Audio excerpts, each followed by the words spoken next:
Alrighty, guys. So here is the first translation from stage 24 of Cambridge Latin. And because the translations are getting a little bit longer, I don't want you to have to worry about doing all the brunt work of translation. Instead, for this translation, we just want you to color code up this Latin right here. So I'll go through the translation. I'll match up the Latin to the English, and I'll tell you what the cases are. For a lot of the words, I'll expect you to memorize or know or recognize some of the more common words like modestus. I would expect you to know that that's a nominative, so it'd be blue. And when I say that a nominative, I'll also expect you to remember the correct colors that go with them. So let's go ahead and jump into this. So modestus et strithio ex opido ex oquis solis egressi devam equitabant. All right, so here are our subjects up here, modestus and strithio, that's third declension.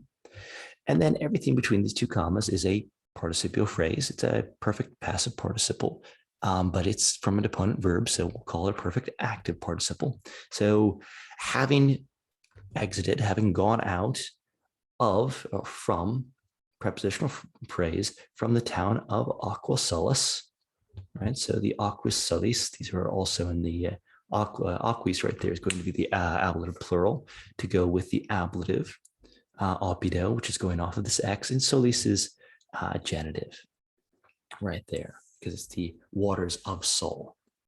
So it's third declension. All right, and they were writing Dewam. And this is actually means it's they're writing to Chester, right? They're writing towards that place. Often you'll find with place names, especially the names of cities, that you won't see in original Latin odds. You won't see that preposition letting you know that it's towards. Only really with cities. Sometimes you will, but sometimes you won't. So this is getting you used to that. So Modestus and Strithio, having gone out from the town of Aqua Solis, were riding to Chester. In itinere ad flumen altum venerant ubi erant pons semirotus. All right, so we're starting off with a prepositional phrase right there in the on the journey. We get the word itinerary from that. And we can tell from that it's an ablative that's going with this N. So on the journey, ad flumen altum venerant. So literally this is at or towards a deep river. So that's a prepositional phrase. It's taking an accusative. Venerant, they arrived. So when they arrived, arrived on a journey to a deep river, ubi, and this is a little thing that allows you to know where it's happening. So where was, imperfect tense verb, a pons semirutus, a half-collapsed bridge is literally what semirutus is. Because we've got erat there, it's going to be two nominatives. So, cum ad pontem veniscent, equus transiri noluint. This is the first cum clause that we're running clause in the main translations. So cum right here is going to be when. We know that it means when because there's no ablative after it. So it's a subordinating conjunction. So when veniscent, they had arrived. It's pluperfect subjunctive. We know because that double S, when they had arrived, ad pontem, ad takes an accusative, at the bridge. The equus noluit, the horse, did not want transire, to cross. So it's a perfect tense verb taking a complementary infinitive. That's the subject. Equus transire timet. The horse is afraid to cross. So that's the subject, verb, complementary infinitive, inquit modestus, sed modestus, subject, verb. Strithio, tu primus transi. So strithio, that's since he's directly addressing him, can you guess what case this is? It's not nominative, even though it takes the same form. It's vocative, so it's going to be read. You tu, transi, cross first. All right, so tu primus, again, it is he's addressing you first, do this thing.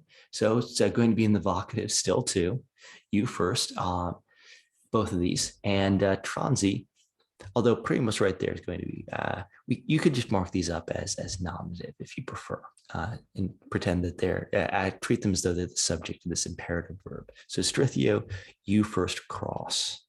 So cum strithio transi essit.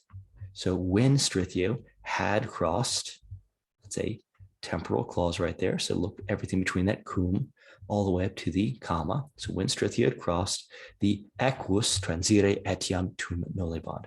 The horse, so we've got to wait until we get to the main verb, and it's all the way, well, let's say etiam, still, then still, tum etiam, then still, nollebat, was not wanting, complementary infinitive to cross.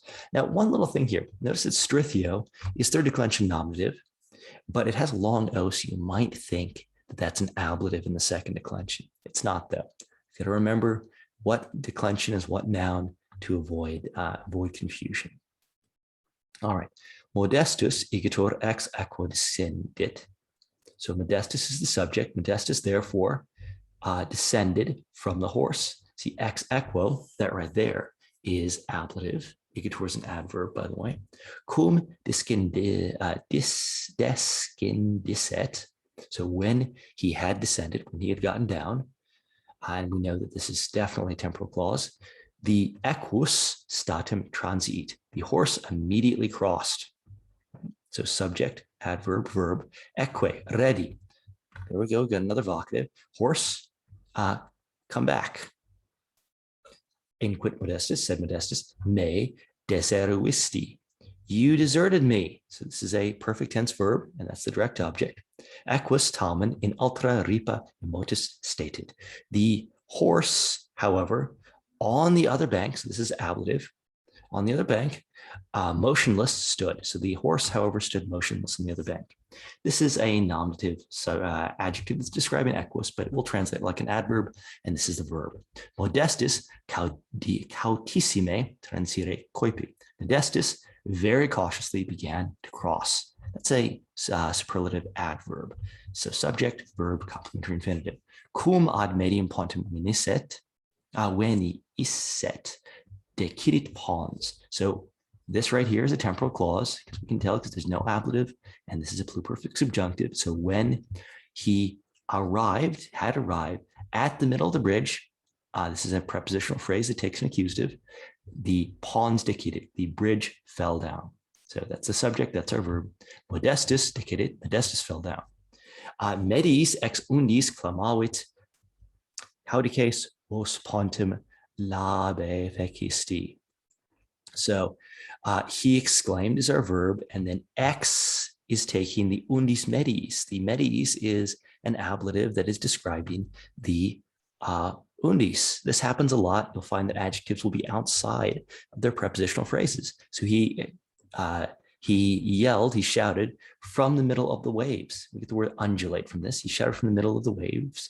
Caudices, there we go. It's another vocative. Blockheads, vos, subject, you, weakened, the accusative direct object, bridge. All right. That is that. I'll see you in the next translation.